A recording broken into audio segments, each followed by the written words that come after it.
చంద్రగ్రహణం పూర్తి వివరాలు. సెప్టెంబర్ 7న చంద్రగ్రహణం. మరి గ్రహణం సమయంలో తీసుకోవాల్సిన జాగ్రత్తలేంటి? ఆచరించాల్సిన పరిహారాలతో పాటు ఏ రాశుల వారికి ఎలాంటి ఫలితాలు ఉన్నాయో తెలుసుకుందాం. సెప్టెంబర్ 7న చంద్రగ్రహణం రాబోతోంది. భాద్రపద పౌర్ణమి రోజున రాహుగ్రస్త సంపూర్ణ చంద్రగ్రహణం ఏర్పడనుంది. ఈ గ్రహణం మనకు విశేషంగా శతభిష నక్షత్రంలో కుంభరాశిలో ఏర్పడబోతోంది.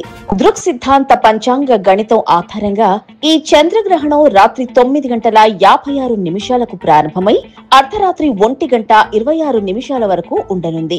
గ్రహణ వ్యవధి కాలం 3:30 ఉంటుంది. రాత్రి 11:42 గ్రహణ మధ్యస్థ కాలం. ఈ చంద్రగ్రహణం ఆసియా ఖండంలో అనేక దేశాల్లో కనబడుతూ ఉండగా భారతదేశం పైన దీని ప్రభావం ఉంటుంది.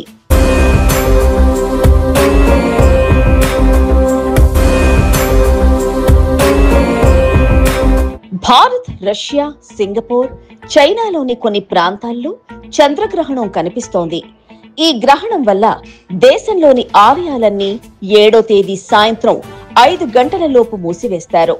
తర్వాత రోజు ఉదయం సూర్యోదయం తర్వాత ఆలయాల్లో గ్రహణ శుద్ధి కార్యక్రమాలు ఆచరిస్తారు. సనాతన ధర్మాన్ని ఆచరించేవారు, గృహస్థ ఆశ్రమ నియమాలు పాటించేవారు సాయంత్రం 6 గంటల లోపే భోజనాది నియమాలు పూర్తి చేసుకోవాలి. 6 గంటల తర్వాత నుంచి గ్రహణ సమయం కొనసాగే వరకు ఆహారాన్ని స్వీకరించకుండా ఉండడం మంచిది.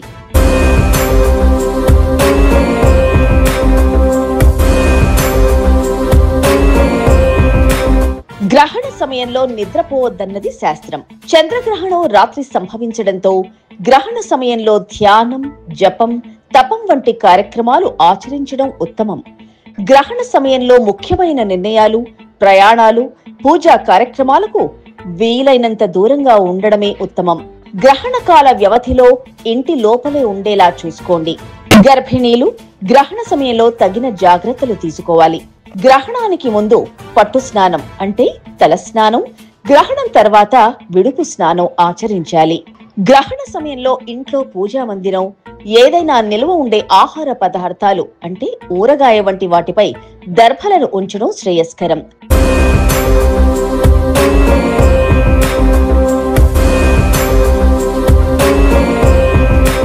ఈ గ్రహణంలో కుంభ, మీనం, మిథునం, సింహరాశుల వారికి చెడు ఫలితాలు అధికంగా ఉండబోతున్నాయి. మరి ముఖ్యంగా కుంభ, సింహరాశుల వారు గ్రహణాన్ని చూడకుండా ఉండడమే మంచిది. గ్రహణ సమయంలో దుర్గాదేవిని పూజించడం, రాహుజపం చేయడం, వెండి వంటివి దానం చేయడం, పట్టువిడుపు స్నానాలు ఆచరించడం వంటివి శుభ ఫలితాలు ఇస్తాయి. కొన్ని రాశుల వారికి అంటే కుంభం, మీనం, మేషం, మిథునం, సింహరాశుల వారికి ఉద్యోగ, వ్యాపారాల్లో సమస్యలు ఉండే అవకాశం ఉంది.